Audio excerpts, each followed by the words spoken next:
Lee Halverson from the mayor's office is actually going to be kicking off this morning, but I leapt in because I forgot to do something yesterday, and so this is a moment of atonement for me. I left out in my list of thank yous the guy who actually has been at the center of organizing all of this, Court Gould. So, Court just walked in. I'd like you all to share in my moment of atonement by repeating after me, and I know you can do this because of Boom yesterday. I'd like you to repeat after me, thank you, Court. So let's do it. 1, 2, 3. Thank you, Court. Boom, right. Sustainable Pittsburgh has just been awesome through this whole process, so I really am deeply in their debt for what they've done. Today's exciting. I'm not going to say any more. I'm going to leave it to Lee to dig into the details. Have fun. Thank you.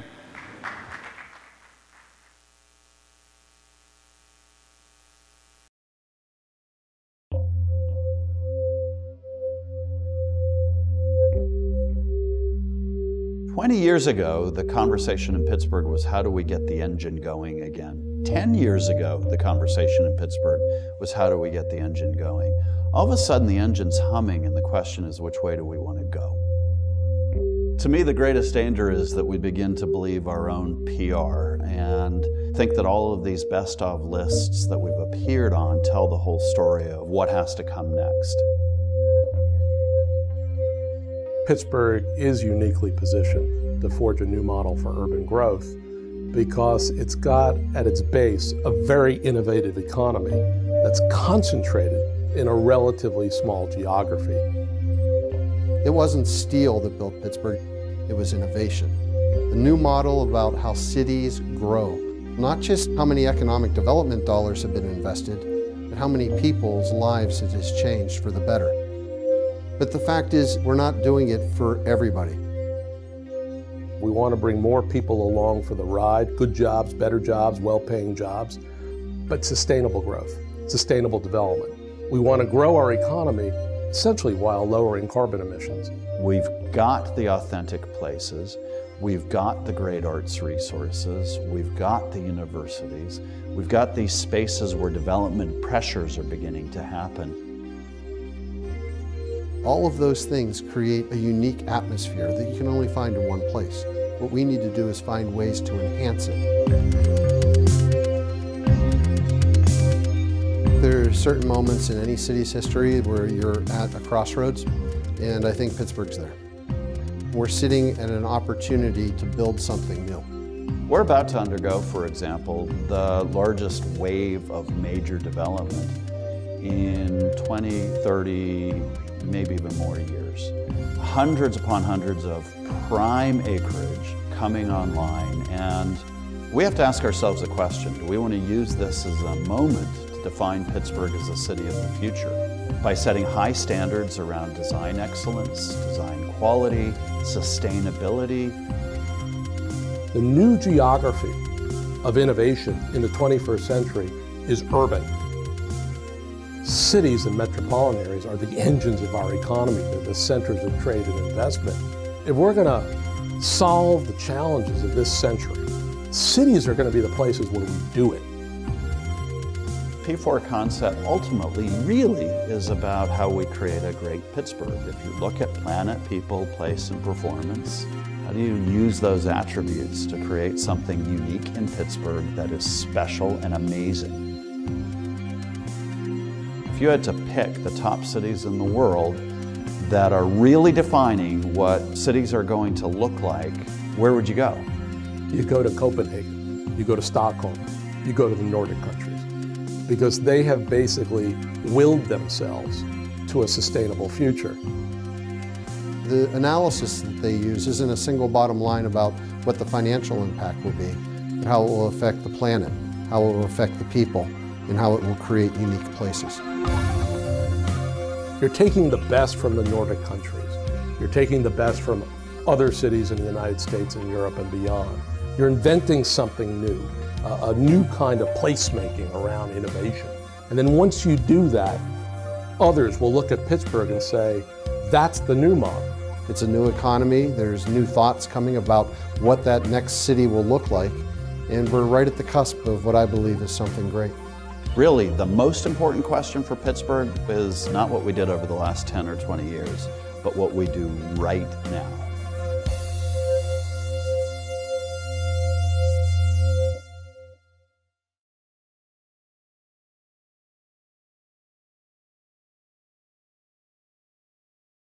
Please welcome Lee Halverson, the Deputy Chief of Staff for Economic Development in the Office of Mayor Bill Peduto, the City of Pittsburgh.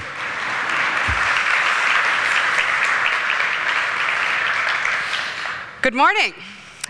Good morning, and welcome to the second day of P4. As Grant Oliphant said, my name's Lee Halverson.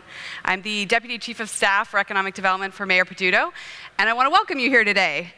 You can see the room is a little smaller than it was yesterday, but that's on purpose because we're hoping that you guys are the special ones and the ones that are going to help us to get to action. And that's what Day 2 is all about. So planning a little bit with the end in mind, let's think about what's going to happen today at the end of the day. Right here on this stage, Mayor Peduto, my boss, Kevin Acklin, our Chief Development Officer, our Planning Director, Ray Gastel, and Deborah Lamb, our Chief Innovation and Performance Officer, are going to be on stage. And what they're here to do is to listen to you and to understand what the future of our 3 major development sites is going to be. In planning for this conference, it was really critical for those of us who work at the city to think about P4 not just as a talk fest, not just as a day where we share best practices, but really where we get to work, where we take action and take your best minds into the field. We're really at a critical time here in Pittsburgh in their city's development, and for those of us who work at the city and wake up every day trying to translate all those great visions for yesterday into something means something in our communities, today is the important day. Today is really where we sit down and take action. So your primary task today is to join us, those who work at the city, to translate. That's your function today, to translate. You have to take the ideas and the vision and all that stuff that's going around in your brain from yesterday, and you need to place it here in a very American, very Pittsburgh context. Every person in this room was hand-selected today because we think that in the next 3 years, every one of you is going to make a decision in the regular course of your business that's going to impact these 3 development sites, whether it be Almano, downtown, or the Eco-Innovation District uptown. And if we did our job well and we actually selected you well, it means that you were listening yesterday and you were excited and you were inspired, but you were also maybe shifting in your seat a little bit because you're ready to get started. You want to take action. And this is the place that we're going to do it. At this time, I'd like to remind you, please silence your cell phones. We are live streaming this event and recording today's keynote presentations. And one of the ways we're going to capture your thoughts and your minds today is that we have some bulletin boards out in the hallway. This is a place for you to take notes, for you to share your ideas, both in the breakout sessions later, but out in the hallway we have a couple of opportunities for you to visualize that. I'm also very pleased to inform you today's event is climate neutral. We have purchased carbon dioxide credits from Native Energy to offset the greenhouse gases, both associated with hosting this event, but also with the travel for our attendees. And P4 is also zero waste through the assistance of the Pennsylvania Resources Council. So we have a very busy day planned. Please don't let my smile deceive you. I'm a taskmaster. We are going to be staying on time today. We're going to have you up and down in your seats, in and out of the building, on buses, in breakout sessions. So please, to the best of your ability, move quickly, move on time. We've got a lot going on. It's an ambitious plan, but I know a lot of people in this room, and I think you're up for the task. So, to get the local context setting started, I am very, very pleased to introduce Bob Meter. Bob is the CEO of Pittsburgh Gateways and the Energy Innovation Center, where we are right now. And when our planning team was getting together and trying to figure out what's the best place in Pittsburgh to host this event, there was simply no better option to exemplify the tenets of P4 of planet, people, place, and performance than to partner with Bob and his amazing team here. So please welcome Bob to the stage.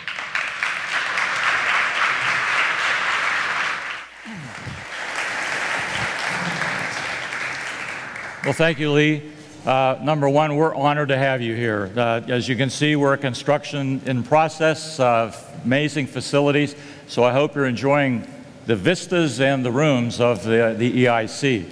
So in a brief few minutes, I just want to introduce you to what is going on in this building. Number one, this room right here, back behind this black screen, there was a 2.5-ton crane, and they taught foundry training. Back in the back, you didn't spill your coffee, but all the brown stains on the floor were all the positions for machines and machine shop training. So this represented one of the 28 shops that surround this first floor. So if you were going on a journey around this square, you would have seen 28 vocational programs in process from 1932 all the way up into the early 2003, 2004.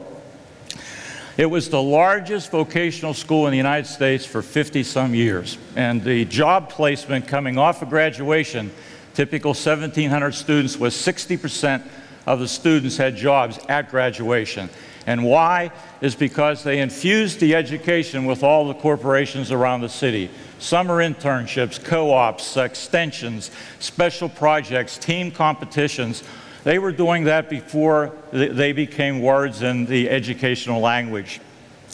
Then counselors and our parents for 2 generations talked their kids out of going into these trades. So between probably the 1980s up until the early 2000s, the programs just eroded. It was always the track B. Go to college. If you didn't, this became an option.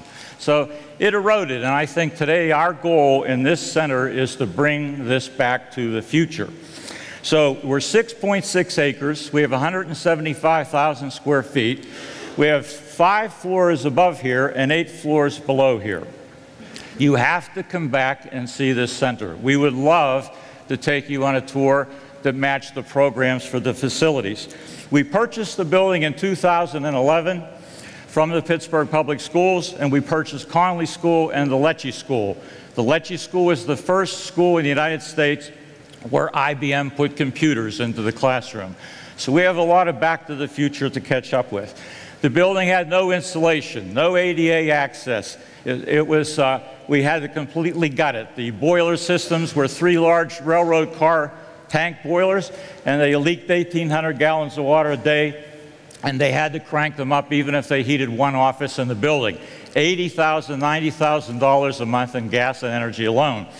Today, we have merged a complete historic preservation. Everything we're doing here is to 1932 standards, and we combine that with LEED Platinum certification.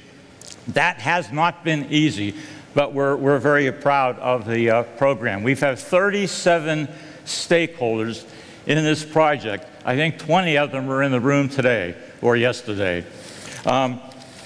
Yesterday, one of the comments was system optimization was one of the keys of Pittsburgh. We believe we're a model for that program. We have 91% of our energy savings were generated by design engineering. We have a contiguous design engineering process, so today we're 72% energy reduction from the base of what this school used to burn in energy. Down in the basement, we have ice farms. We're going to install geothermal, microturbines, wind, solar, combined heat and power. There are 5,000 data points in this building, measuring every 2 minutes. CMU is designing us a lab for a building within a building where the data points will be every 15 seconds. It's the most instrumentated, if that's a word, building in the area. 132 companies have infused their technology and their processes into this renovation. Equipment and systems are state-of-the-art. Everything is plug and play and the ability to swap out. The roof alone has 32 companies for sealant, shadings, and the roof is a training center. From the parking lot to the gardens, to the shops, to the basement, it's all designed for workforce development, apprentice-based, problem-centric applications to training. Eaton can blow up a transformer, create arc flash, make a noise, smell burn electric, and if you're a student the first day, that gets your attention. They then repair it, and then go up to the classroom and learn the STEM behind the application, the way I used to like to learn. 31 careers will be around this floor in about a year. Systems optimization, power distribution, stationary engineers, operating engineers, 9 unions, trade training, a citizens lab where energy meets biology, battery storage, roofing, hardscape meets landscape. We're working with one of the great instructors, Steve Shelton's in this room, phenomenal teacher in masonry, and we're merging that with gardens and hardscape and landscape and all of the training that applies off of that. 95,000 square foot kitchen below here, same windows, and we'll have water recycling, water purification, combined heat and power, paperless chemical reduction, training, and 15,000 meals will go out the front door every day. And we're working with Pittsburgh Community Kitchen, and they're connecting with a lot of organizations in the area. So please return. Please come back. Please tour. 8 floors down, 5 floors up. Lots of program activity that we would love to share with you. 5 universities, 1 community college, 3 secondary schools, 9 trade institutes for certification are connected with this program that will be on this floor. So I couldn't be more honored to have you here. We have people in the audience. Bill Recker, I don't know where he is, but he's the chair of the EICI. Ann Dugan's here as chair on the board of Pittsburgh Gateways, and you've met many of our staff. So we're here for you. We would like to be one of the models in all that you do. I was excited with everything I heard yesterday, and we're ready to engage. We also have expert desks.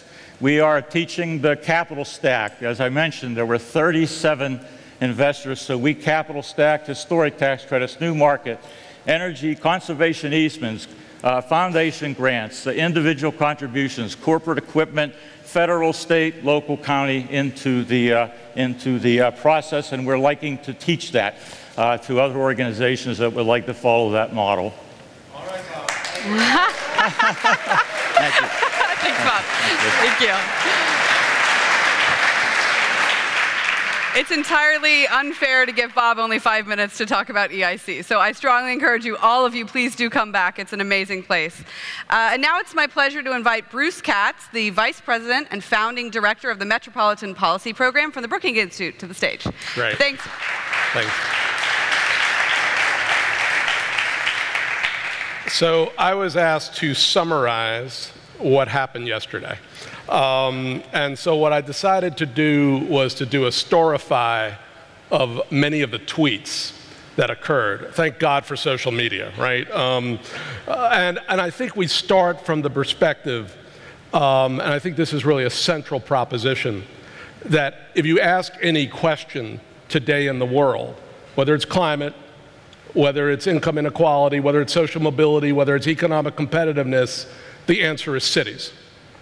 But cities really need to master their future, really help building on their distinctive assets become productive, sustainable, inclusive. The good news is that cities start with some great assets that have been revalued in this century. You know, this aggregating of creative people in very small geographies. The economy wants density today. It wants proximity, it wants amenities, it wants authenticity, and it wants to basically unleash the power of big data to solve problems, but also to essentially grow economies. I want to focus on this economic piece because I think this was a central proposition yesterday. And while we're talking about certain outcomes that we all want, a sustainable future, inclusive economy, bringing more people along for the ride, we need, in cities like Pittsburgh, to truly unleash market forces and enable this city to essentially be a first mover on a whole bunch of very audacious challenges. So Hal Harvey put forward this notion. Let's have or move towards zero energy buildings, phasing out fossil fuels, system optimization, rethinking urban patterns. If Pittsburgh, by using some of the sites that you'll be discussing today and many of us will be visiting, if Pittsburgh is able to invent a new model of sustainable development that enables businesses to grow, jobs to be created, workers to be trained and equipped to participate in those jobs. You are going to invent something here that clearly other parts of the United States will want to follow, replicate, tailor, and adapt, but other parts of the world as well. So a lot of what was described yesterday, even though it was in the language at times of sustainability or inclusion or equity, was really about unleashing market forces in particular ways. In particular ways, having this city become the vanguard of innovation around some really hard, not just domestic challenges, but global challenges. Look around the world today. The single unifying dominant trend in the globe is urbanization. What's happening in Beijing, what's happening in Mumbai, they are urbanizing so fast, they literally can't breathe the air or drink the water. Can Pittsburgh develop a model of sustainable development that can apply to these rising cities in emerging markets? If you do so, you are going to set off decades of growth, sustainable development and growth that can fuel the world. Business and sustainability go together. The ability of entrepreneurs, investors, working with your great advanced research institutions, a lot of what really was described yesterday, in my view, and again, looking at the gazillion tweets that went over social media, was really about this place becoming, yes, sustainable, yes, inclusive, but also competitive, a world beater, right? A trading city that invents the new model here and then takes it to the world.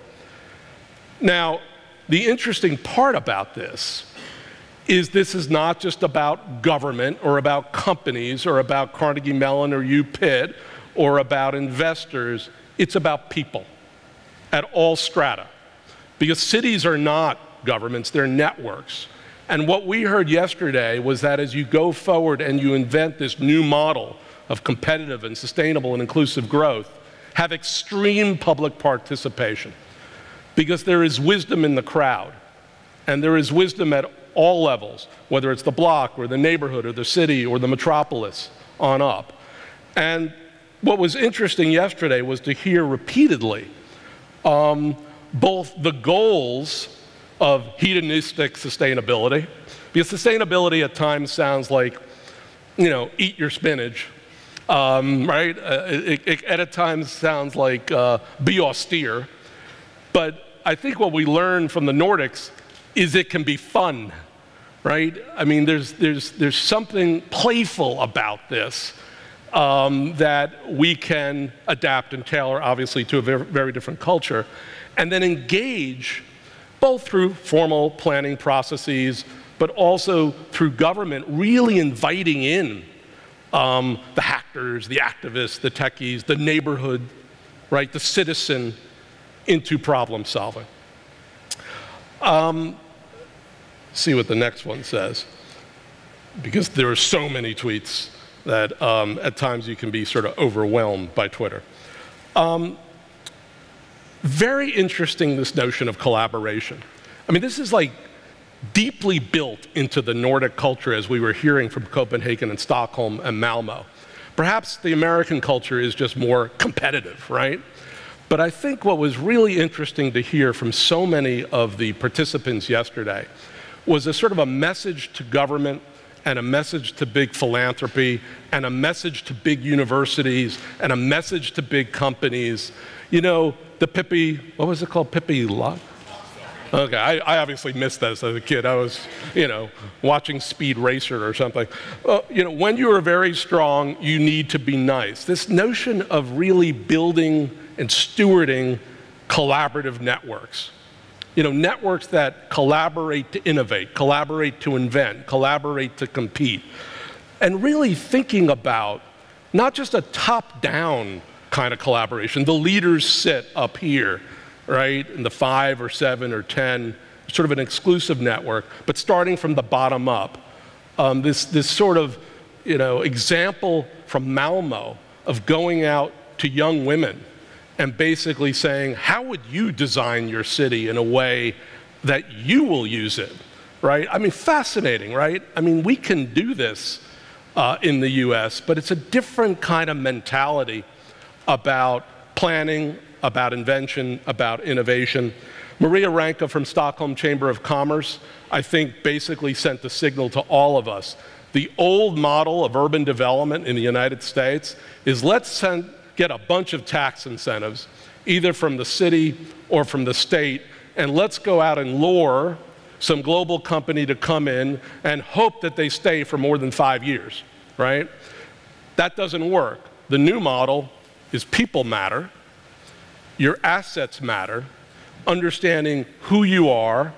No one mentioned Dolly Parton yesterday, but the old notion of figure out who you are and do it on purpose, right? That very much is the message we're getting from the Nordics, is you don't have tax dollars to throw at companies.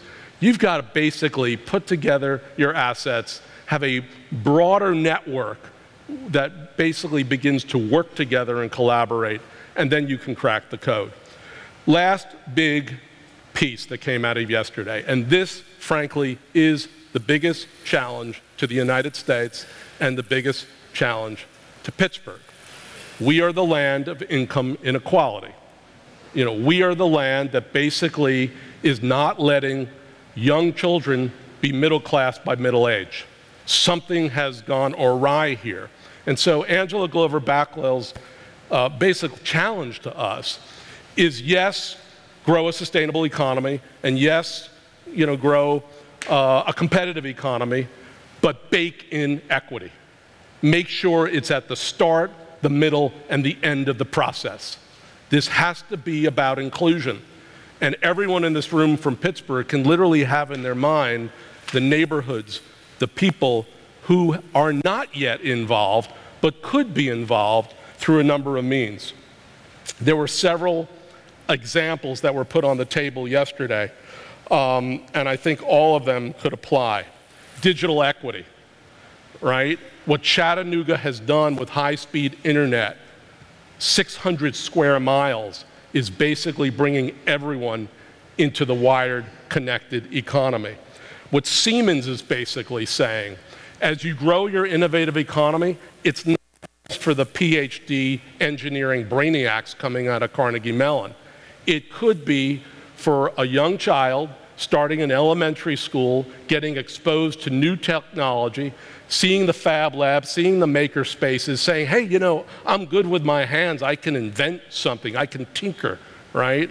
So begin to think about science, technology, engineering, arts, and math baked in early in your schools, baked into your high schools, into your community colleges. It's not just about four-year degrees. It's not just about advanced doctorates. Let's take the German apprenticeship model, apply it to Pittsburgh, and basically see more people participate. And last bit, connected, universal pre-K, early education. We know how much this matters to the trajectory of people and young adults over the course of their lifetimes. So is the federal government going to have universal pre-K? No. Are the states going to invest in this? No. It's going to happen here in a place like Pittsburgh, which is wealthy and can be even more wealthy if you follow this model. Last piece from Grant. Don't listen to the naysayers, right? And I think this is really what Grant said at the end of yesterday. This is a big, hairy, audacious goal. You're trying to invent a new model of sustainable development. You're trying to invent it in a way where you grow businesses, create jobs, connect more neighborhoods and people to it. And a lot of people will say, are we up to this? I mean, can we really do this? From a Brookings perspective, looking at the competitive middleweight cities in the United States and Europe, our answer is a resounding yes. You start with unbelievable assets that no other city in our country has, because for just a bunch of reasons, your advanced research institutions, other critical institutions are located and concentrated in a very small geography, and that's how innovation is happening today.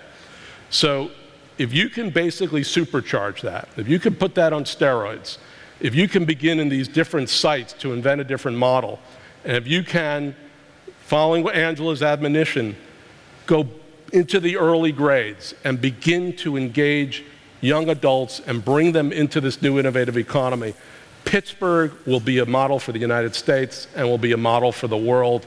Thanks to Storify for allowing to summarize yesterday's incredible conversation. Thank you.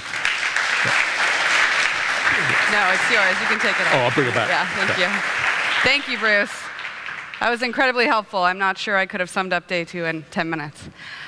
So now it's my pleasure to introduce my partner in crime, a gentleman and a scholar, our planning director, Ray Gastel.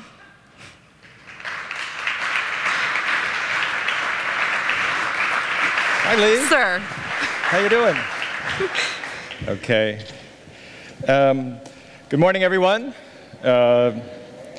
Exciting to be here, and it's also, I just want to, in the world of applause, I think another round of applause for Bruce Katz, because we are,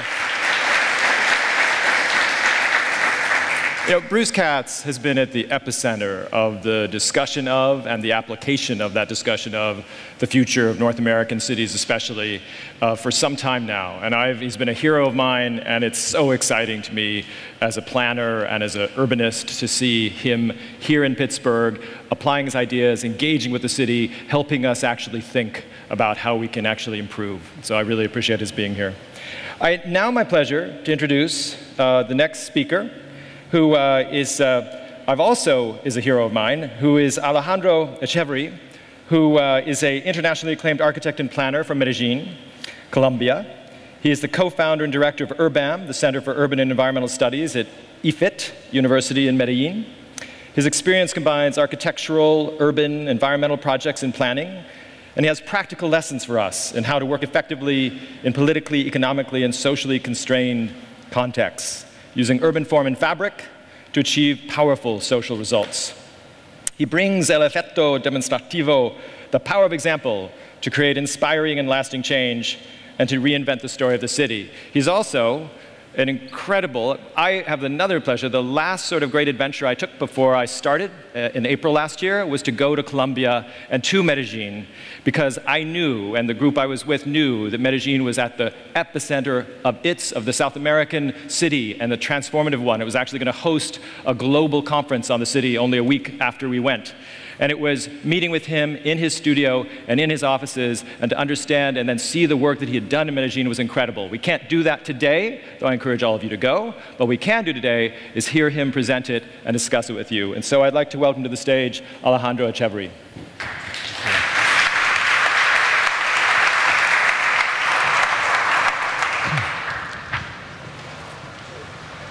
Thank you, Ray.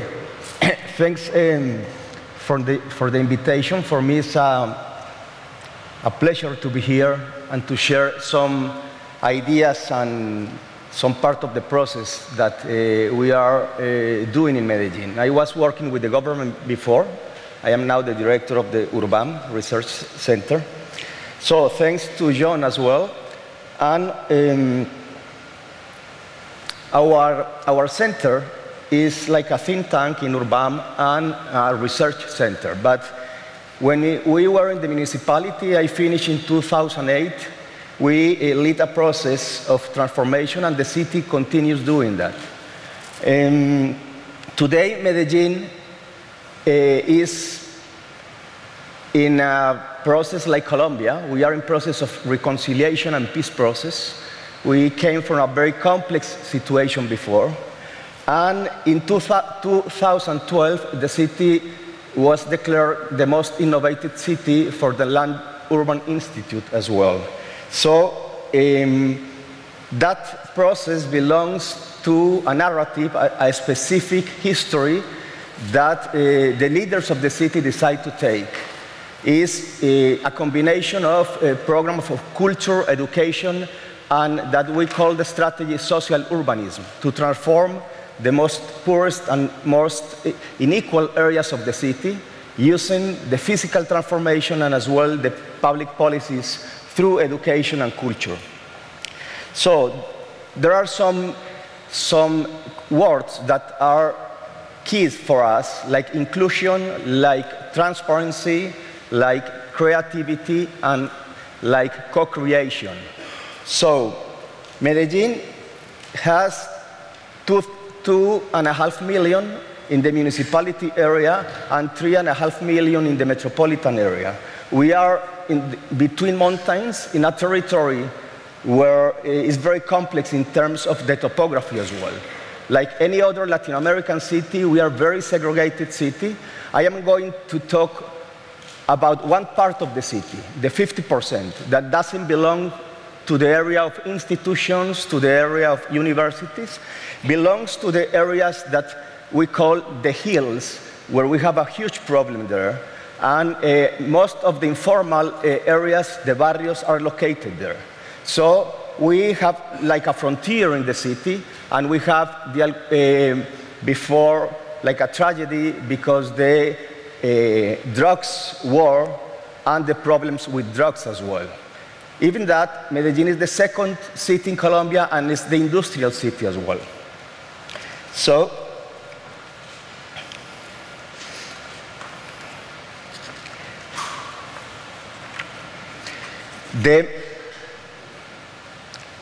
Colombia is located in the north part of South America, where the Andes corridor ends. 1/3 of our country is Amazon. We link the Atlantic and the Pacific as well, so we have a very complex geography. This is one of the reasons this plan shows the bird flows, the migration through South America, Central America, through Central America to North America. Colombia is the first country in the world in diversity of birds. Maybe this is one of the reasons because the drugs choose Colombia in terms of the roots, of course. But we have an amazing landscape there. So the history of Medellin is dramatic because we have a war in 1991. We have 390 deaths for 100,000 inhabitants in Medellin. It was the most violent city in the world. That picture shows some of the history. Fernando Botero, the painter and the sculptor, is from Medellin as well. And in 1994, the bomb exploded in that park. So one bird is the memory of that situation. 50 persons were dead, were killed in that moment as well. So the things change a lot. The plan of Medellin, the dark colors of the plan shows the poorest areas of Medellin. So one of the keys that the process of Medellin take is that the politicians, a specific group of politicians that belongs to a civic movement, won the election in 2003. And they focus and they built one history and a specific narrative to the city to transform and to reconnect the society through the territory and through education as well. So this belongs to redefine the meaning of public space, because the public space means before the territory or square, because the groups, the armed groups, owns the territory for the kids and for the families. So the public space, the new transport system, the libraries, the school, and define a very strategic actions in the city. We define seven ideas behind the transformation. Define a very strategic actions, holistic processes on the territory, link strategic projects, the architecture and urbanism like the key, towards a transparent city, build transparency through the symbolic actions as well, quality and beauty. The beauty is very important for the inclusion as well. The neighborhood scheme, how to work with the community, how to co-create the process with the community, and design processes, because the most important thing are processes through the projects as well. So the city start to define, this is an area that we define like a strategic area. In 2004, we defined 3 strategic areas. In 2008, another 3 as well. So that picture shows the metro line, the station of the metro, the Explora Park as well, that link the downtown with the barrios in the north areas. How to link and reconnect with big transformation and big, as well, programmatic actions. So the idea of the Zones in Action is to redefine the public space, to reconnect, to build a new meaning of that, and the architecture helps a lot as well. The second idea of Medellin is how to build in those territories holistic processes, how to coordinate the different structure of the municipality and with the local actors as well, that reconnect housing, transport systems, small paths, bridges, small parks, and different actions on the territory. This place used to have 80% of informality, and today it's not Paris, this is the situation before, but the transformation happens along the time. So the third idea is the link strategic projects. For us, it's very important to understand the power of architecture and urbanism, the power of the public transport systems, because the city is building a network of public transport systems that combines metro, cable cars, is very innovative technology that link in the integrated system with the metro as well, and the city is building a tramway as well. So the stations start to be like a magnetos, and we redefine the itineraries of the common people, building small actions like bridges, path connections. So it's very important to redefine the frontiers, because in the mind of the community, the frontiers are always permanent. They always have the frontiers in their minds. So to reconnect and build points of encounter is very important for us. So, but the architecture as well is a powerful tool, because you have to build new symbolic meanings on the territory, but with very density programmatic actions about culture and education. So the city redefined a network of very important buildings like library parks, schools, like cultural center in the most poorest areas, connected with the stations, connected with the itinerary and the public space in the territory. This is a school, for example, in one of the poorest areas of Medellin. You can see the complexity of the geography as well. But without the people, without the surface in the small scale, it's completely impossible to transform a society. So we gave the same meaning for the big infrastructures like transport systems or big library parks to the small actions in the public space, the small actions in the corner, the trees, everything that is very important. And to work with the community to build process of co-creation. The most important things are the small, reconnected like a chain, a system that, a chain of a high quantity of small projects that reconnect and build a system of the barrios. So we start to develop a process of participation and co-creation, mainly with a surface of a lot of small actions reconnected the neighborhoods and barrios. So for us, the common sense is very important, how the people move on the territory, where they take the street, the sidewalk from their house to the new transport system.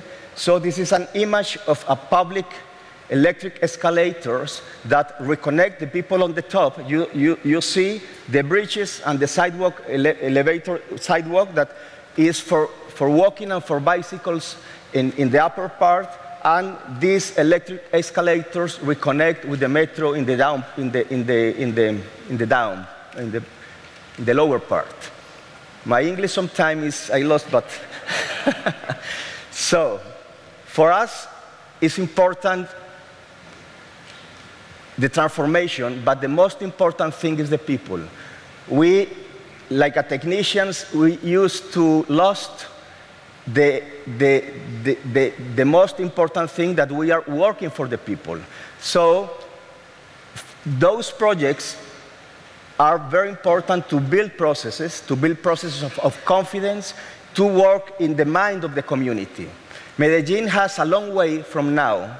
We just start to transform things, but the community and the society of Medellin thinks that the city is changing in their mind, because the selection of strategic actions that combine public policies, politics, and physical transformation as well. And this image belongs to a program that we have in our university today. I used to be the director of urbanism in the municipality, but I am now in URBAM, the think tank and research center of our university. So the kids goes to our university once a month. We select 1,500 kids from the different schools of the city to participate in the program from all over the different places, low income, middle class, etc. So once a month, we put one question, and we lead that session, and we ask the kids which are today the best place and the place that you most love in the city. So the color papers select some of the strategic territories that the city transformed during the last 10 years. So it's a common question for the kids, and this answer for us is very powerful. So that places doesn't exist before, and it's very important to reconnect, to transform the society. So today, Medellin put different agendas, but for me, it's very important to maintain the focus on a specific narrative for many years.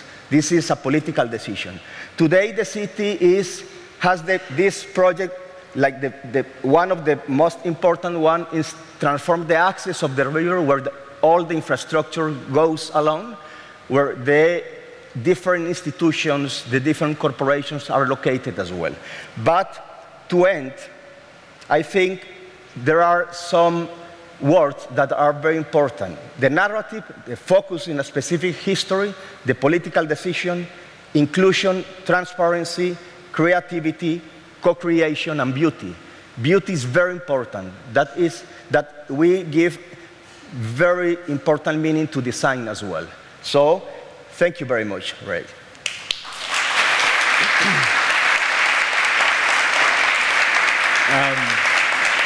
This is hard for me because I wish we're speaking for 2 hours.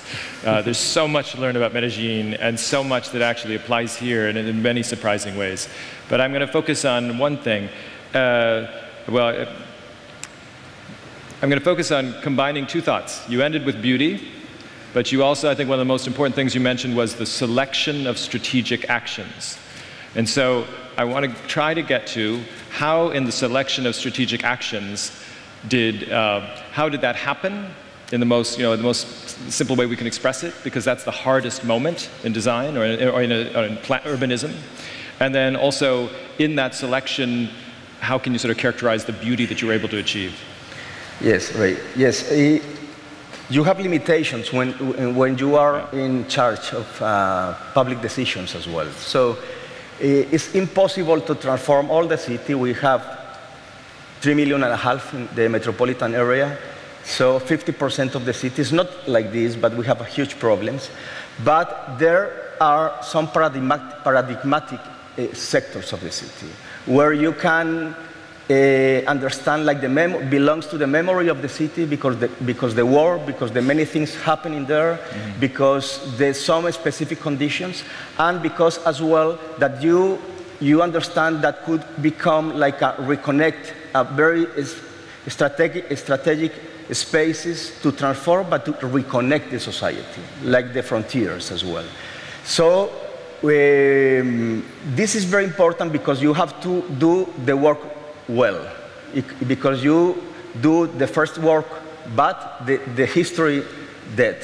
Yeah. So we define 3 areas with the mayor, with the team, and with a long process, not a long process, it's a fast process, because Medellin has 13 areas that has to transform the priority.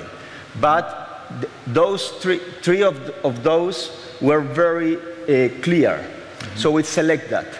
And we understand that public transport systems, the programmatic actions between education and culture against the violence and the memory of the city, and of course the design works there. Because the design works, if you give quality, you have to build as well a sensation of equality, inclusion as well. And the architecture and beauty works in the mind and is very powerful, and you can touch as well.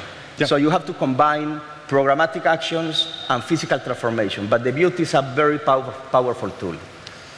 Thank you, beautifully put, and I think the depth you achieve is incredible in this work. All right, thank you so much, Alejandro. Appreciate it. Alejandro? So I'm going to, just as soon as I get the mic, the clicker handoff right here. Oh, there's a Colombian demo, sorry. Okay. No, don't worry.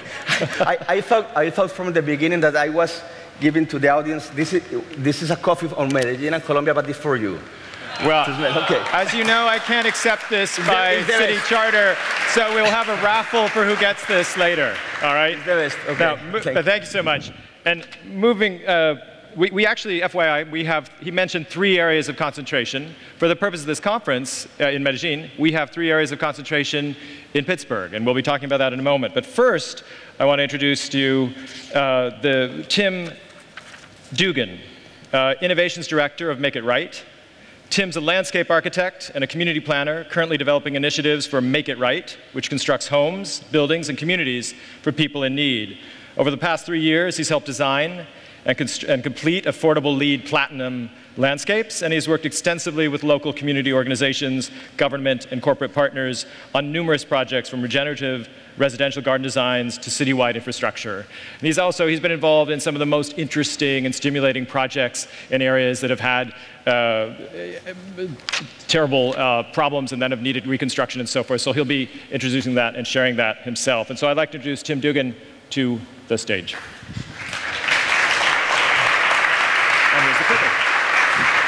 Thank you. How's everybody doing today?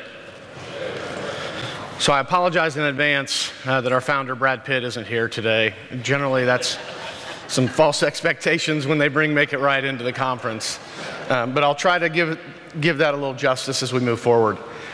Today, I'm going to talk about the implementation side of what our organization has become, and really talk about process, some structure of how that process works, and the overall implementation strategies, because that's what we're about. Our organization was started around 2 years after Hurricane Katrina, so we are still a very young group.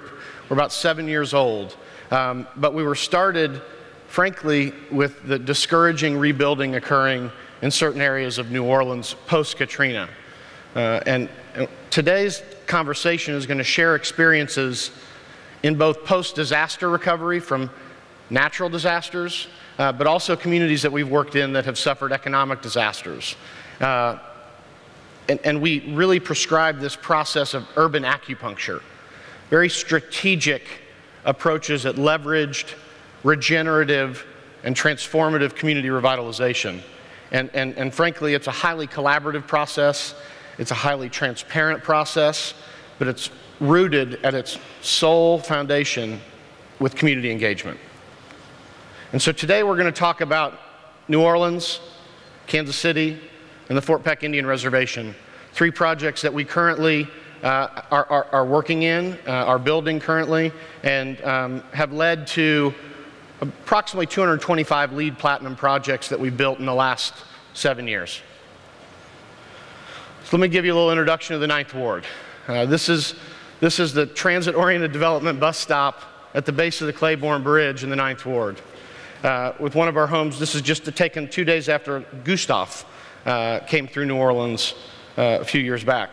But this is a picture that was taken 2 days after Hurricane Katrina, the lower 9th Ward. So please don't think that Hurricane Katrina was a natural disaster. I start the conversation off with that. But this was a man-made disaster. 1983, the Army Corps of Engineers told the federal government that a certain category storm event would not hold the levees up. We're also in a community that in 1927 was given displacement checks by the city of New Orleans that forcibly blew the levees up and flooded their neighborhood But before they could deposit those checks, they were canceled.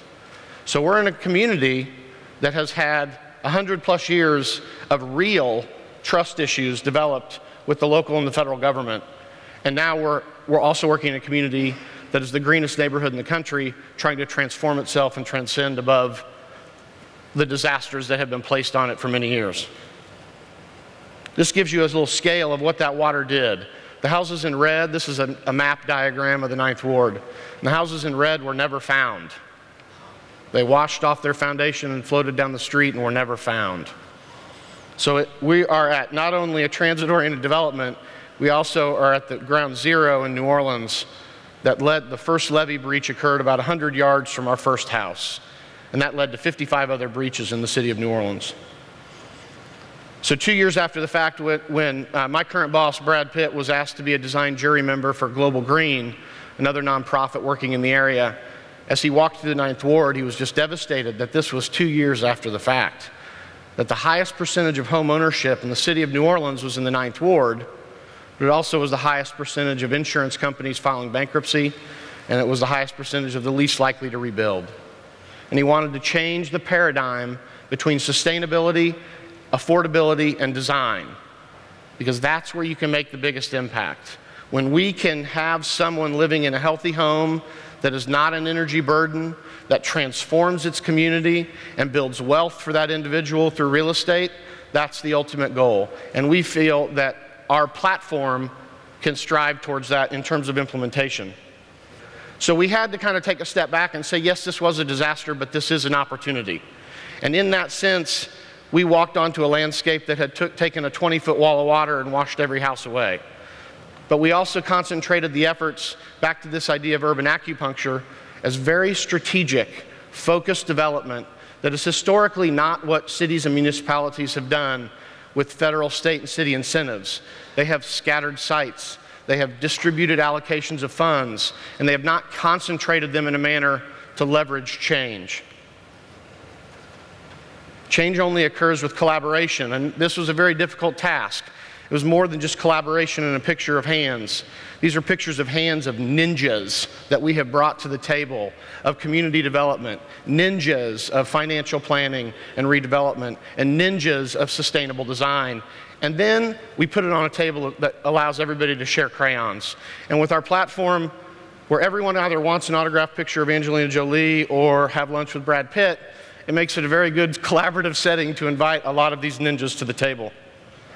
But it's rooted in community engagement. And we're the only organization, this was the first thing that we did, we're the only organization in the history of New Orleans to have all 13 neighborhood stakeholders sign a collective letter of invitation and an MOU for collaborative approach at redevelopment. This letter of invitation, this picture that you see, is what has replicated every project that we've worked on. We will not just go into a community. We will not descend onto someone as a developer. We are invited as partners, and we transparently look at this whole process from the start to the finish, from the design to the financing, to the equity gap, to everything about that, and structure these projects in a way that, that deal with concerns of gentrification, that deal with concerns of speculator versus investor, this tension in communities. But the reality is gentrification is good when it's about wealth building. Gentrification is bad when it's about displacement. And if you have the proper policies in place, the planning frameworks in place, you can build wealth, you can not displace, and you can encourage investment simultaneously, but you have to have the full team in support of that direction. So Brad's thought was, let's ask for forgiveness instead of permission. And he did a public-private art endeavor to start this project. This pink project, scattered series of houses, of monopoly-formed houses across the landscape like Katrina. And this is what allowed us to raise $12 million in 6 weeks to build the think tank and the organization of Make It Right. We partnered with Bill Clinton, the Clinton Global Initiative, to build 150 LEED Platinum houses in the 9th Ward. We're currently hovering around the 120 range in a 4-block area. And according to the USGBC, it's the highest concentration of LEED Platinum houses in the country. We also then brought in a world-renowned group of architects. I myself am a landscape architect and urban planner, So they very quickly had the architecture covered. But when they asked me to come on board, it was also about community planning, about community engagement, and about the larger sustainable infrastructure framework that would resolve in this community long term. And from that, we got amazing designs. They were abstracted designs from historical architectural vernacular, but the reality is the lower Ninth Ward was slab-on-grade ranch houses built in the 40s with very little architectural fabric. So we wanted to redefine contemporary aesthetic and contemporary design in New Orleans, but using that historical vernacular as inspiration. And before we knew it, these homes, these renderings, these birds and butterfly watercolor pictures started to very quickly become houses. And that's very important because the sustainable metric in the Ninth Ward was this was the alternative. And this is not sustainable. This is not built with healthy water cycles. This is not built with high-performance building envelopes, nor renewable energy, nor most of our projects have been in food deserts, so it doesn't address any kind of healthy food mechanisms. Every one of those are a part of the processes of design and community redevelopment. And every one we build is LEED Platinum. So we're currently building LEED Platinum houses for about $125 to $130 a square foot in terms of construction costs. We're building LEED Platinum below low-income housing tax credit allocation square footage cost and below HUD's affordable housing square footage cost because we figured out a way to evolve that process to analyze each point in LEED and figure out how to do this affordably. But to see what happens in New Orleans, it's about innovation. But the philanthropic community quit giving to Hurricane Katrina folks a long time ago. So how do we then transition that to replication? How do we take this, build out in perpetuity in New Orleans, but take that and replicate it across the country because they have needs as well. It's just not a natural disaster, it's an economic one. So the first house landed, it looked like a spaceship coming out of the sky. But the reality is this house is built to deal with the climatic and the ecological conditions of that sense of place. It's elevated due to flooding. It can withstand 160-mile-an-hour winds. It has off-the-grid technology with solar. You can see clear story in the background for natural ventilation, prevailing winds to go through the house. And this is an abstracted shotgun. This guy inherited, she was one of the first 6 homes. She's standing on this. She's very excited about her home, but she's more excited about her $28 utility bill. $28 utility bill for a homeowner that is in a low to middle income situation saves her $242 a month. That's how you build wealth. That's how you front end load housing development in the low and middle income communities and transform that neighborhood. That picture is our biggest sales agent. When she shows $242 a month savings, she now can invest that in her family and her home and in other mechanisms. But then all of a sudden, this just quit becoming spaceships, and it started becoming neighborhoods. We worked with Tulane Urban Build, and students built this in 1 semester. This is the first floating house permitted in North America. And that neighborhood of single houses started to get a fabric again, a cadence. When the architectural fabric was not there, that's very apparent. But the social fabric has always been there, and it was coming back. And before we knew it, we had blocks of LEED Platinum housing and transforming, and now we have the highest concentration of platinum houses and solar panels in the state of Louisiana and across the country. So then we were approached by the Kresge Foundation and said, we would really like to support your efforts in a strategic plan so that you can take this beyond New Orleans. I think subconsciously they had a little effort to bring us to Detroit, but that's another conversation. And so they asked us to look at 2 projects. I'll talk more today about the Bancroft School, but our first project was partnering with Cory Booker, the former mayor of Newark, to develop with local partners 56 units for disabled veterans, community center, and enter the world of low-income housing tax credits. And so we learned more about the leveraged idea of innovation, of layered funding mechanisms, of how can you incorporate city, state, federal incentives and philanthropic community investment to make a project work. And so the Bancroft School was the second project that we did. Abandoned elementary school, 15 years old, boarding it up, 1 block from a transit-oriented development. And we figured out a way to layer historical tax credits, low-income housing tax credits, $1.5 million of philanthropy, to create a $15 million project that's debt-free, LEED Platinum, 50 units. Our rents are around $250 a month to $600 a month for the 1 to 3 bedroom. It was rooted in community engagement. The vision of that process came to the forefront. These are the different hierarchy of needs that the neighborhood wants. They're not gold-plated handrails. These are about jobs, training, community investment, things of that nature. And the school was transformed in about 11 months. We had over 170 applicants for 50 units, fully leased out in 3 weeks. 75 kilowatts of solar array, so the tenants in the building have approximately an $8 a month utility bill. That then led to another letter of invitation to communities in Native American lands that are suffering housing needs just as much as some of our urban cores, and we partnered with the Fort Peck Indian Reservation in eastern Montana. 400,000 acre, just on the edge of the Bakken Oil Formation in North Dakota. So they're losing their housing to folks in big oil that are now paying $3,000 a month for this trailer.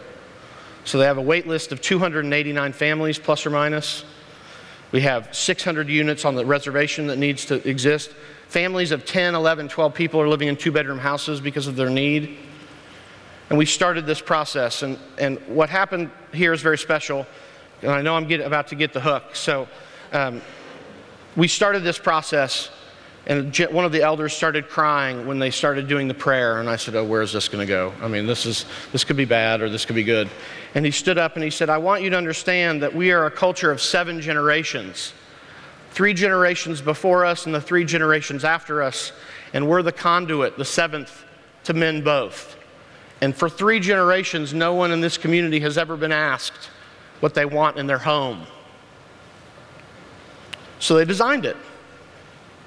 They designed guiding principles that powered a community by the sun, wind, earth, and river to redefine contemporary Native American architecture and build a carbon-neutral economic development hub of native to native economic development. This did not come from planners. This came from the community members on that meeting.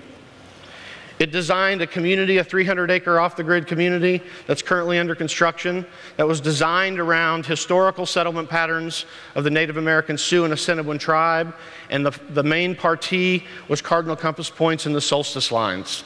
That's what they designed.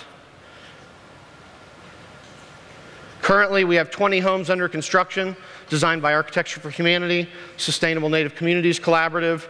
Method Homes are our local modular partners, and we're currently building these homes. The tribe is then looking at economic development opportunities to then invest in modular manufacturing homes so they can have year-round construction. Our first 3 homes are going to be featured at the Dwell Conference this summer, and we'll have 20 LEED Platinum homes set by August of this year. And they're coming back to a regenerative community plan. But this is a transformative model. This is one that can change the community when you look at the layered mechanisms of funding, more like we know in New Orleans, make a bowl of gumbo, not a bowl of chicken broth. So when you can layer all these different incentives, bring people to the table, and then identify the equity gap for the vision, not the budget, then you can leverage your philanthropic work very exponentially. And I've seen it firsthand. This gentleman now earns his allowance, cleaning solar panels, checking his net metering, and washing his parents' car with reclaimed stormwater. So I applaud you all for what the vision of Pittsburgh, but I also implore you to make no little plans. So with that, thank you very much. I apologize for going a little bit over. Thanks. So, you know, I'm going to ask you to talk about one thing which you've already touched in so many ways, but just to reiterate, because your program has been challenged at times on cost and so forth, as you're familiar, because it's like the question, how can you build this architecture? This is extravagant or somehow out of line with the immediate needs of folks. And you've already articulated some of the answers, but I wonder if you could expand on that a little. Well, so the idea is about innovation and replication. We need to figure out ways to replicate these costs once we figure out the systems. The Bancroft School project was a very different cost per square foot than the first 6 houses that we built in New Orleans. The Bancroft School project was a fully funded LIHTC deal that construction costs were $89 a square foot that included $500,000 of abatement. That could never have happened if we started that at the first step. And so every iteration is building an infrastructure to make sound decisions and pragmatic ones, because sustainability is not just environmentalism. It's about economic sustainability, social sustainability, and environmental sustainability. And frankly, we have had the platform to figure out every time we replicate this process to bring it into more affordability. Our houses were not affordable on the first 20 homes, not at all. Right. But that same house that was $200 a foot when we built it the first time is now $125 a foot. Great. And that is what we're trying to then share globally, is this process and an understanding that innovation can occur, but it shouldn't just occur for innovation's sake. Innovation needs to be directly linked to replication, and that's where you build your affordability in. And depending upon the vision of the community and the equity gap, that's where you creatively figure out not to value engineer something because you're over budget, but to value engineer the system to build to the vision. And if that's rooted in community from the start, your obstacles will be overcome a great deal. Thank you so much. Really appreciate it. Pleasure.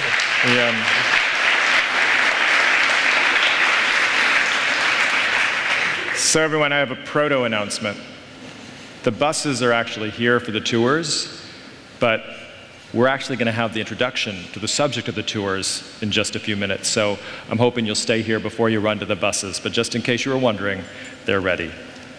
So I want to now show you something that we've been working on, building a three-dimensional model for the city in order to do more effective planning here. And I think that we're going to actually show a video and jump right into cueing that, building a 3D model for the city. And what you'll see here is, this is work that we've done thanks to Esri and ArcGIS, and particularly Patrick Hagen and Carl Nyland. And also, as we move around the city and are looking, sort of zooming in on this area of Smithfield Street, where we're going to do a special focus, where the model has many layers. There's the sort of the two-dimensional layer, there's the three-dimensional layer, and then there's ultimately a photorealistic layer, which is as we get closer into the street, you'll see. And this is also allows us the opportunity not only to connect information and data to the way we design and the way we understand the city, and all the power of GIS connected also to three-dimensional form, but it's also, as you'll see in a moment, an approach which allows us to have a way of communicating the alternatives in a sort of simulation way that's especially lively. But here we're coming around, we're looking back, we're now at the other end of Smithfield, and we're going to move back down Smithfield towards, as you see in a moment, back the Monongahela is that way, and Smithfield Bridge. Well, we're coming down to Mellon Square, right here on the left. And what we're going to do is we're going to just float down to the Mellon Square, and we're going to be switching over to the SimCoach's work, which is a city simulation, which is going to start in just about a moment. So here we are in the simulation, the city model simulation that SimCoach, one of the groups that does the type of work that we spoke about at length yesterday, and how cities needed this, and Bing and others spoke about that. And so this is connecting the dots of planning to simulation. And now I need to go to a script, because otherwise this isn't going to work. We're looking at existing conditions now, and we're sort of going down the street. And you can just sort of see the clock's in there. We can achieve sort of stuff that's for people recognizable and makes them know that we actually have looked at the place and understand it. We can, in fact, show it from this is a street level view. Most people don't move quite that fast. And now we can view. We can go up to a bird's eye view, which gives us two different approaches of understanding the city and sort of getting both the big picture and then the most experiential one. And so now we're going to go to, we're looking at the options. We can go to edit, and we can pick, maybe we want another kind of street. And so I think we're going to look at not existing conditions, but a destination street. Now this destination street, which we're going to look at now, is one of the three concepts that were developed by the students at CMU in the Master of Urban Design program with Professor Stephen Quick. And it was an amazing piece of work in which they took three different scenarios. And this one, as you can see, we're imagining a two-way bikeway, and then there is a busway, a bus lane as well. And so this one doesn't have a private vehicle lane in the destination one, and there's a rationale for that. There's a couple of different things I want to show you, though, while we're here, that if you go up to that corner, you see environment, experience, and economics. Now, those are measures which are not quite as scientific as they will be ultimately. At this point, environment could be described as trees, experience could be described as pedestrian, economics means stores.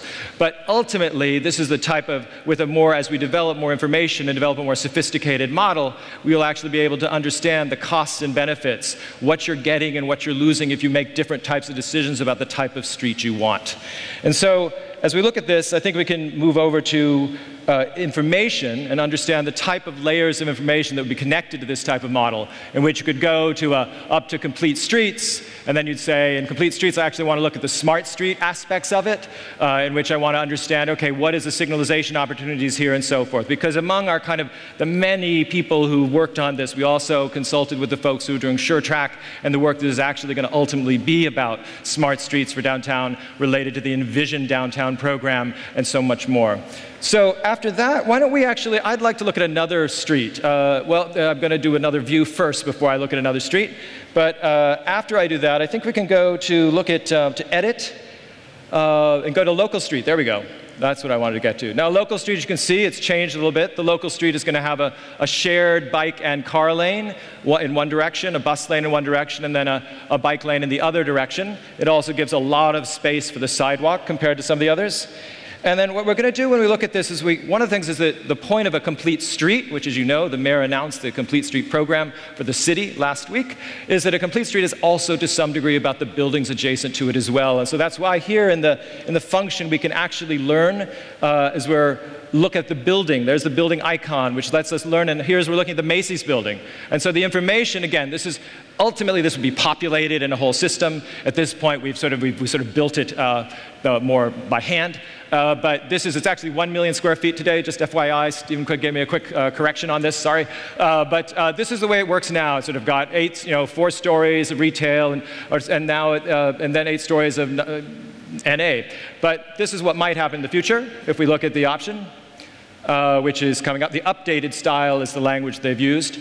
And the updated style, there we go. Here's the updated style. No actual change in the exterior of the building form, but you're going to see when you go to information that it has 6 stories of apartments, 2 stories of hotel, 4 stories retail, and then has an occupancy estimate which changes as well. And the building, the environment, experience, and economics can also change as well when this whole system is cooking with gas. There's implications in the built form in this case. This is not under any current proposal. This is work. We're just speculating of actually opening up the street at grade, because that's part of the goals of this type of street that we would have. Now, if we cross the street, there's another project at the Frank and Cedar building. I think we can sort of just click on the building, so to speak, frame it, and then go on it.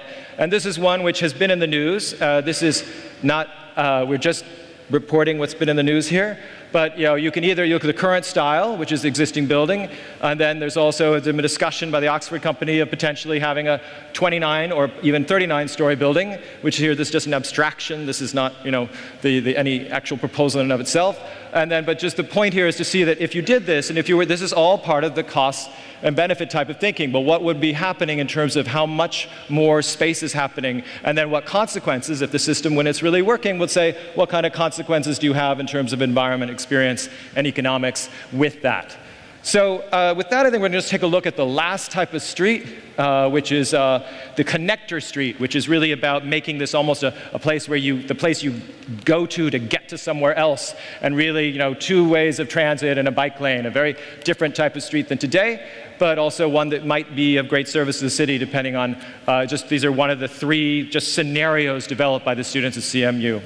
So I think with that, we're ready to move on to actually getting to the sites themselves, first this way, and then physically in person. And the sun is coming out, so it's going to be an amazing tour when we're done.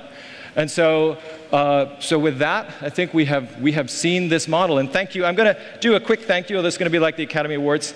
I just want to mention that a lot of people in this room, and just that so many people helped on this, from Don Carter, of course, Steve Smith I mentioned, Kristen Kurland, and then Deborah Lamb in the city, Mike Home in the city, Patrick Robbins in the city, Christian Saunders in the city, Andrew Dash in the city, and then the incredible Sim Coach crew, including Jessica Tribus, and Ken Smith, and Adam Chismar, and so many more. And I really want to thank you all for helping make this possible, especially because they're my students too, the CMU students who did a fantastic job.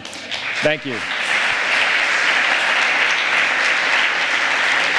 And I really want to thank the guys from SimCoach who are like, doing the Wizard of Oz routine. Since I can't touch a computer, it hurts my fingers. So anyhow. We're really just going to go now directly to the folks that are going to be introducing the sites. I have a brief moment to introduce the sites, if I'm not mistaken. And so if we could just we're showing some of the images in the slide deck, the regular slide deck. We're going to transfer back to that and just look at this for a moment. 3 sites today. You see the Envision Downtown and Smithfield Corridor. We're looking at downtown and then a concentrated area because they're just, you've got a half hour for these tours, and so we just wanted to focus you. And then the next one is Uptown, West Oakland Eco Innovation District, which is many of you are involved in, and we're really happy that you're here today, and you'll be hearing more from the person who's going to be presenting that. And then the Hazelwood and El Mono sites. And I just want to say, as we look at all these, that I'm going to let the people that are introducing those actually speak to them for you rather than me give a general. But I will say each one of them are places where we do look at these as strategic actions, ultimately.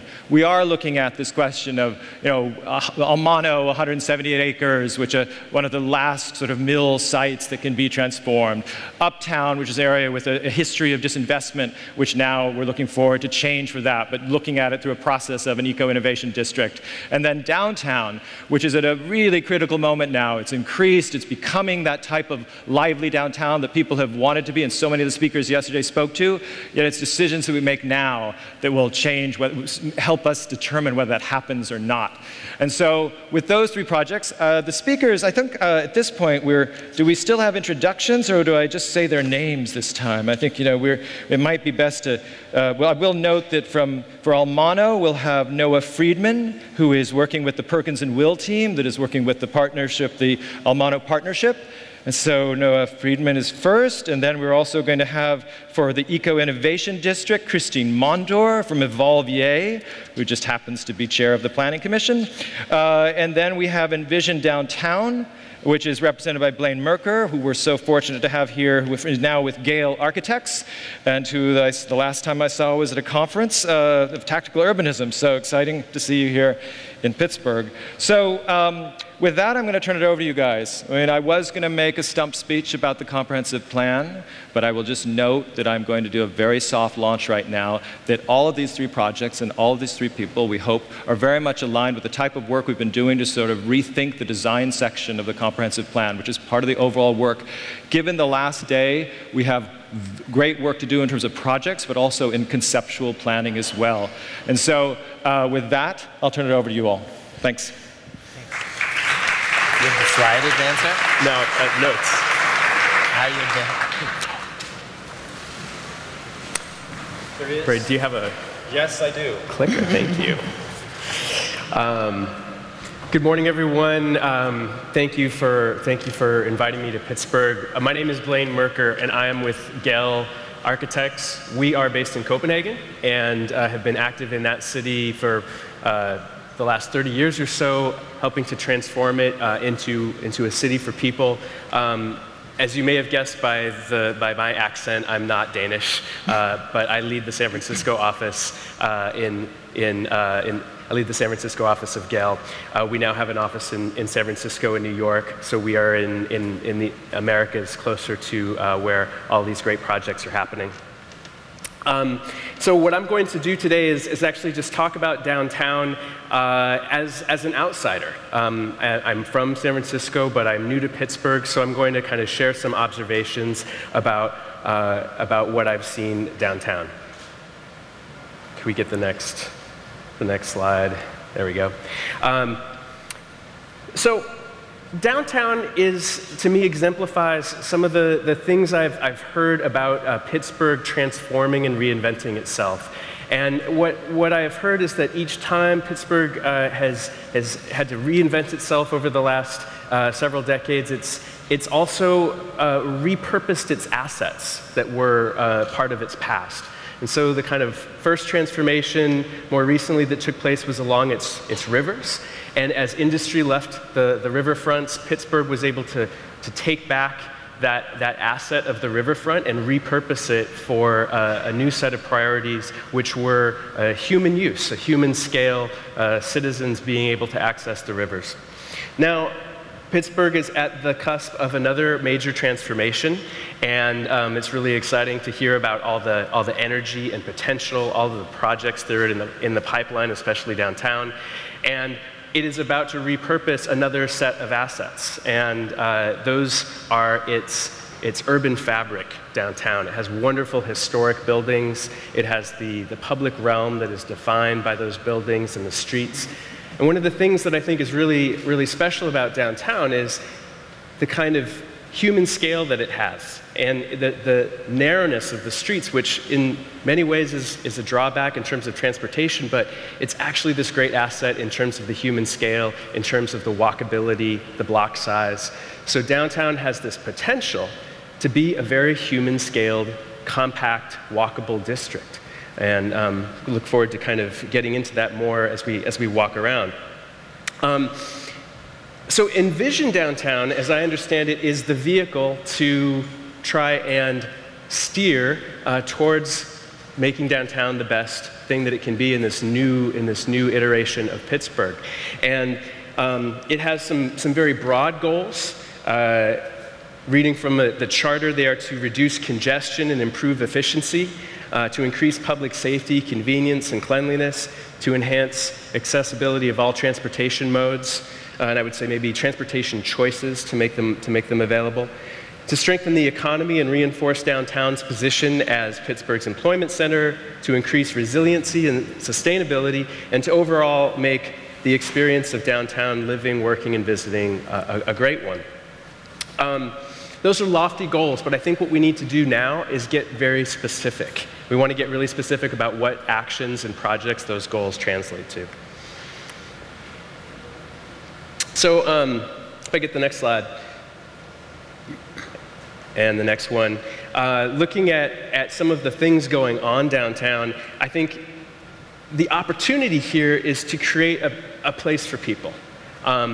To create that human scale. Pittsburgh's already been experimenting with this, a two-way separated, protected bike lane, which is really wonderful. It's going to allow people 8 to 80 to experience what safe biking feels like. I think that's a transformative experience to feel what safe biking actually feels like in your body. So it's not just hardcore 20-somethings who are very fit and who are going to bike no matter what. It's really people, families, older folks, people in business attire who can get on their bikes and feel comfortable about going to work. But the challenge is it can't just be a 1 mile exemplar. It actually has to connect to work and school and destinations that people go to. So it's really exciting, though, that bike share is coming, that these projects are going to be rolling out around town. There's also the Smithfield Corridor, and it has this amazing density of transit. There's lots and lots of people taking transit. Transit's really well serving downtown. At the same time, it's a narrow corridor. And I've seen a number of buses trying to make a turn and cars having to back up into intersections. So there's obviously physical challenges to making it work. I think there's also challenges in the design of the street. We heard yesterday from Jeff Speck, one of the speakers, about the importance of walking being safe, convenient, interesting, and useful. And I think that's a great lens to look at Smithfield through. What is the experience of walking down Smithfield? What's the experience of waiting for transit? It's a lot of people crowded on the sidewalk. It's not the most hospitable environment. How can we make those necessary activities more enjoyable, more safe, more interesting? In other parts of the city, you have these gems. You have Mellon Square, which actually, coming from San Francisco, feels very familiar to me. It's very much like Union Square, which is also a parking garage with a garden on top. I think this would be a good place to talk about parking, to talk about what is the supply of off-street parking? How is it being used? How is it being utilized? And what's the supply of on-street parking? How is it being used? How is it being priced? What are the trade-offs inherent in choosing to have on-street parking, because you have a really narrow right-of-way in most places downtown. So when you use a lot of that right-of-way for the storage of cars, it actually forecloses or limits other options, other flexibility that you might have for uses of the street. At the same time, I think Market Square is this amazing example of what happens when you really create a place that prioritizes people. And I think a real difference in what I saw at Market Square versus other places in the city is Market Square seems to be about slowing people down. And what we do at Gale is we quantify public life. We try and look at movement activities versus staying activities. And we'll see that people will always move through cities. They will always be walking if they need to get somewhere. They will stand and wait and be stationary if they have to for transit. But when people choose to be somewhere and be stationary, that's a great indication of a high-quality public life, public realm. If I can get the next one. The rivers.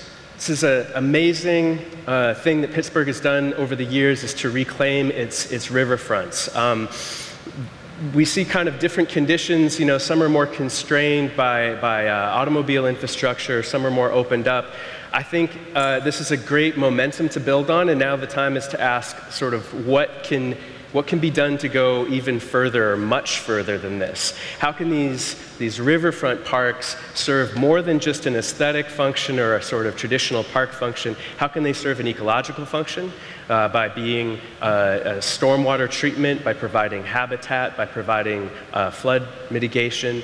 And also, how can they start to form the infrastructure for a human transport infrastructure, places that connect for people to move through the city.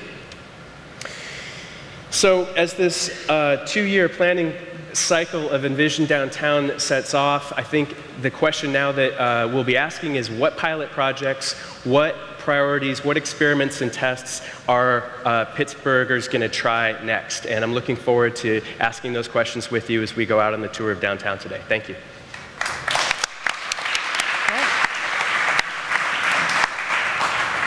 Great. Good morning, everybody. Thank you for coming out this morning. I'm here to talk about Uptown.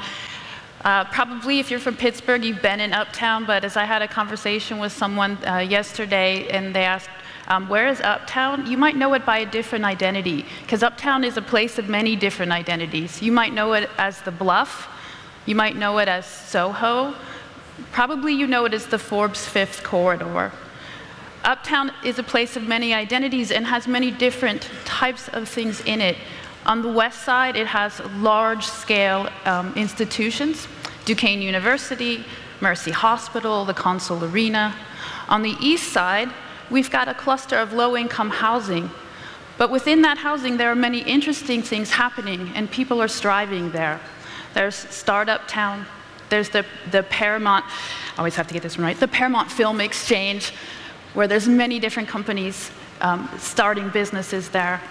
There's also many lofts that are being renovated, schools that are being renovated, many interesting things going on. By the numbers, Uptown has over 150 businesses, artists, and small enterprises. It has over 5,000 undergraduate students and more students that attend the university. And it has over 800 residents, which by comparison doesn't seem like all that much compared to the university students.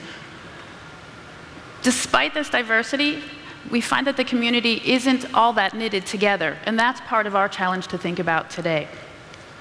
Uptown has an interesting place in the city. It's positioned between the downtown and Oakland, our two major financial centers, the second and third largest in the state. But it's often known as a pass-through community.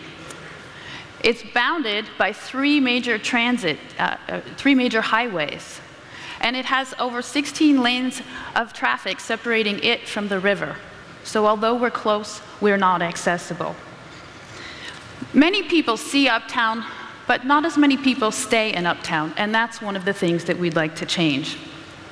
And perhaps partially because of this, there's been years of disinvestment, resulting in building demolitions, a loss in property values, and a general decline in the quality of life. When businesses are unable to attract people, they're unable to have street activity, they don't survive. There's a general perception of an unsafe environment when this happens. And you get conditions where the most profitable use of a property might actually be as a surface parking lot. And that's another thing that we're going to talk about in our tour today. Uptown has no maintained green space areas, and lacking a buffer between it and the highways ranks one of the highest polluted areas, as marked by bikers who attach air quality sensors onto their bikes as they bike through the city. That's something we need to change as well. But despite these challenges, there is an energy, and Uptown is experiencing growth pressures, which we've heard from other speakers is something that we need to be attended to. We've established an interim planning overlay district, better known as an IPOD, and that will allow for a safeguarding of existing residential and community uses while we engage in a more profound and deeper community planning process. The iPod will protect architectural assets, it will allow for quality development, and allow the community to define what that means to them. There are plans afoot to improve the public transit system, which could result in bringing more people and more businesses to the district and a transit-oriented development. And there's even talk of a TRID, or Transit Revitalization Investment District, that allows for value capture from investments to be placed back into the community with programs, investment in places, and processes. These are all things that we're going to discuss the potential of within Uptown on our trip. So, if you're in my group, I'm excited to have you with us. We're also going to present more about the name of this group. This group is called the Eco Innovation District. Very intentional that it's called that. We're going to discuss more about an eco-district planning process and the methods and the types of things, the indicators and the metrics that eco-districts examine. But we're also going to talk a little bit about innovation districts. And innovation districts, and the work that Bruce Katz is doing at the Brookings, also have a set of indicators and ideas behind them, and we're going to look at how those two can come together and create a new model of thinking about our communities. So I look forward to you all joining, and we'll see you on the bus.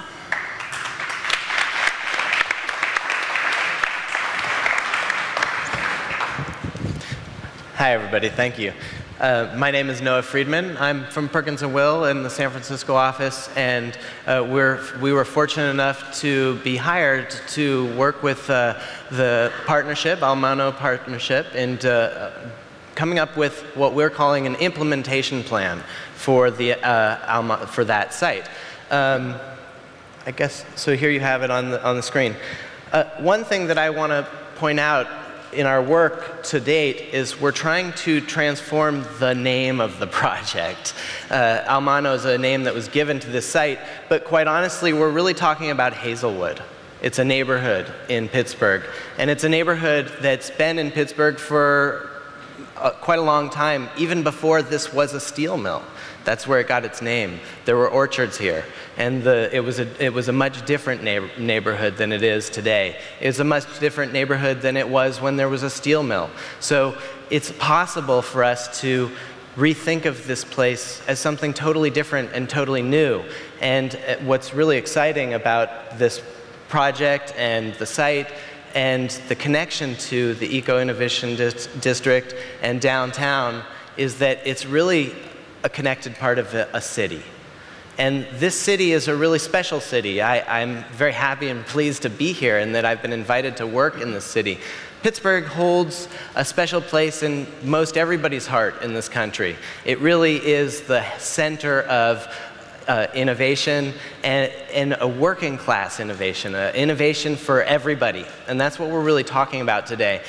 So I'm glad that we were invited to participate in the P4 conference. There's two really exciting things about that. One is the 4 Ps are exactly what are focused and is our mission for and hopes and goals for this project. And then also because we're actually in the process of making this happen. I mentioned we're working on an implementation plan. So thank you for inviting all these people to help us make this happen. All of the things that we talked about yesterday, the exciting ideas that are happening and projects that are happening around the world, what we're asking you to do today is to help us look at this site and how do we practically achieve world-class sustainability. We're really looking to make this the most sustainable neighborhood in the world. How do we get that done? We need to make sure we get this done. As you see, the existing Hazelwood neighborhood has the bones of a great neighborhood. It's been there for over a century, but it's gone through some hard times recently related to the steel mill closing and that change. Obviously, as I mentioned, the steel mill coming had a huge impact. It totally changed that neighborhood. And now the steel mill leaving has changed it again. But what is that post-industrial future for the site? It's so critical that we keep on reminding ourselves that this is not the Almano site. This is part of a neighborhood, the Hazelwood neighborhood. And how do we integrate that, and how do we make sure that what happens on the site, the successes, both economically and in terms of sustainability, how does that translate into this existing neighborhood that surrounds the site? Oops. The site itself has some pretty amazing assets. This is where we like to start, is the built and natural assets. Obviously a waterfront site, the most valuable part of the waterfront is a waterfront site is the waterfront itself. So the river, but there's also some built assets that we're looking to repurpose and bring into a sort of a new model of 21st century innovation. These are authentic places that we quite honestly could not tear down and rebuild and recreate that same authenticity. So this is really about the place. How do we create an authentic place that really rises to the same authenticity and success that the places in downtown have in other parts of Pittsburgh? And we're really excited about that. These are the 2 buildings on site that are going to be retained. The steel mill itself is about a quarter-mile long building, so pretty impressive. And it was a place where innovation was happening when steel was being fabricated here. And it's a place where innovation is going to happen again. There's a lot of excitement and interest in this building because of its authenticity and because of the bones of it. It's got a great structure, and this quarter-mile long building it's hard to find a building like that. And then the roundhouse building. Train roundhouse buildings are amazing, and this is just a wonderful asset for the site. And we think, and there's some pretty exciting stuff already happening there, but we think that this could be a centerpiece and a place where people could gather. And really, what we want to do is capture this and really build on the authenticity of this building. This is a very conceptual drawing of what we're thinking about and looking at this project and the site and the extension of Hazelwood. One of the big ideas that we're proposing in terms of urban design is a concentration of activity around major public spaces. And you can see here that we're proposing a new park plaza for this area, and that this plaza would actually be the center of activity for the waterfront area. The nice thing about intensifying certain areas and focusing energy and vibrancy in certain areas is it leaves other areas available for lower intensity uses, but places where things are actually getting made. We want to make sure that this site still carries forward that idea of making things, innovating, and really getting things done. So what I'm asking you guys to do today on our tour and when we get back together is really help us to figure out how do we get this done, and can you bring some of your ideas and models that you've had success with around the world here to Pittsburgh. Thank you. Thank you. Thank you. And thanks to Noah and Christine and Blaine. You're all in very good hands on your tours today. So I do want to take note. Each of you did receive the P4 booklet, and in the back of those, if you haven't discovered them yet, is a summary of each of the sites that we'll be visiting. So it is now time to stand, and well, not now. When I'm done talking, it will be time to stand and move out to the buses outside. I have a couple of instructions for you before we leave. Each of you have been divided among each of the sites, and I know that some of you are anxiously awaiting if you look on your name badge, there's a sticker on there, and the list of each of the room assignments will be coming up on the screen. The Eco Innovation District group is A1 and A2. Almano is B1 and B2, and downtown is C1 and C2. And I recognize that you did not individually elect each of these assignments for you, but as a nod to our new Nordic partners, I'm going to encourage you to get comfortable with a little central planning.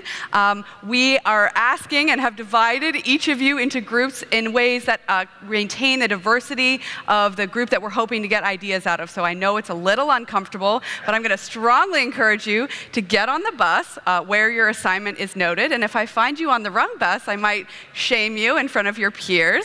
So please get on the correct bus. The buses are waiting outside at the EIC. Note that the downtown bus and the Eco Innovation bus each have one large bus, and the Almano bus, based on the terrain out in Hazelwood, has two smaller buses. Either of the Almano buses you can get on if you're assigned to that group. Once you get to the sites, weather permitting, we still seem to be doing okay. You'll get out, disembark, have your guests and some other facilitators walk around, have discussions on site. You'll return to the EIC. You'll go straight to lunch in the same facility in the room we were in yesterday. At lunch, I'd encourage you to sit with your group and start the conversation, but you will have time to decompress a little bit. Then we'll break you up into 6 different breakout groups, 2 for each of the sites.